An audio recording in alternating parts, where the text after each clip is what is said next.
বরাবরই পৃথিবীতে তাক লাগিয়ে দেওয়ার মতো সব উদ্ভট কর্মকাণ্ড করে থাকে চীন। প্রযুক্তির দিক দিয়ে দেশটি যেমন ঝড়ের গতিতে এগিয়েছে, ঠিক একই গতিতে দেশটি পর্যটন খাতকেও নিয়ে গেছে অনন্য এক শিখরে। উঁচু পাহাড়ের মাঝে কাঁচের ব্রিজ থেকে শুরু করে হাওয়াতে ভাসমান খেলার মাঠ কি নেই এই দেশটিতে। তবে কিভাবে সম্ভব উড়ন্ত খেলার মাঠ, বিস্তারিত জানাচ্ছেন ইশতিয়াক হোসেন। চীনের পূর্বাঞ্চলে অবস্থিত আকাশে ভাসমান এই খেলার মাঠটি আশ্চর্যজনক একটি পর্যটন কেন্দ্র।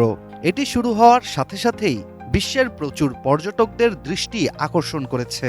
দুইটি উঁচু পাহাড়ের মধ্যে একটি বিশাল নেট দিয়েই তৈরি করা হয়েছে অবিশ্বাস্য এই উড়ন্ত খেলার মাঠটি। প্লেগ্রাউন্ড ইন দ্য এয়ার নামের এই মাঠটি পর্যটকদের আকাশে খেলার পাশাপাশি প্রকৃতির নান্দনিক সৌন্দর্য উপভোগ করার এক অনন্য সুযোগ তৈরি করে দিয়েছে মানুষের জন্য।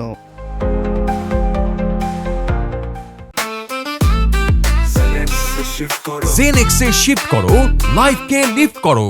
উড়ন্ত এই খেলার মাঠটি উচ্চ প্রযুক্তি ও মজবুত উপকরণ দিয়ে বিশেষভাবে তৈরি করা হয়েছে, যেখানে নেটটি দৈর্ঘ্যে ৩০০ মিটার লম্বা এবং প্রস্থে ১০০ মিটার।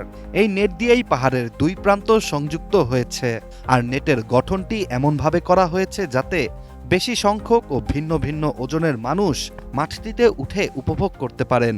এছাড়া পুরো স্থাপনাটি অনেক বেশি স্থিতিশীল, যা নড়াচড়ার সময় সুরক্ষা বজায় রাখার জন্য বিশেষভাবেই তৈরি করা। নেটটি মজবুত তার ও ইলাস্টিক ফাইবার দিয়ে তৈরি, ফলে এটি সহজেই ছিঁড়ে যাওয়ার কোনো ঝুঁকি নেই, কারণ দুই পাহাড়ের মাঝে ৬০০ ফিট উপরে এটি ঝুলন্ত অবস্থায় রয়েছে। ঝুঁকি এড়াতেই এটি তৈরি করা হয়েছে বিশেষ সুরক্ষা পদ্ধতিতে। চীনের জেনজিয়ান শহরে জিওয়ান গ্রামের গুজ টিম অ্যাডভেঞ্চার পার্কের মধ্যেই বিশেষ এই উড়ন্ত ফুটবল মাঠটি অবস্থিত।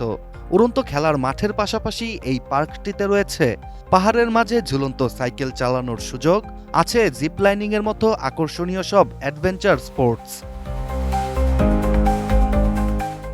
আকাশে ভাসমান এই খেলার মাঠ কেবলমাত্র একটি পর্যটন কেন্দ্র নয়, এটি প্রকৃতির মাঝে সৃষ্টিশীলতা ও স্থাপত্য শিল্পের এক অসাধারণ উদাহরণ।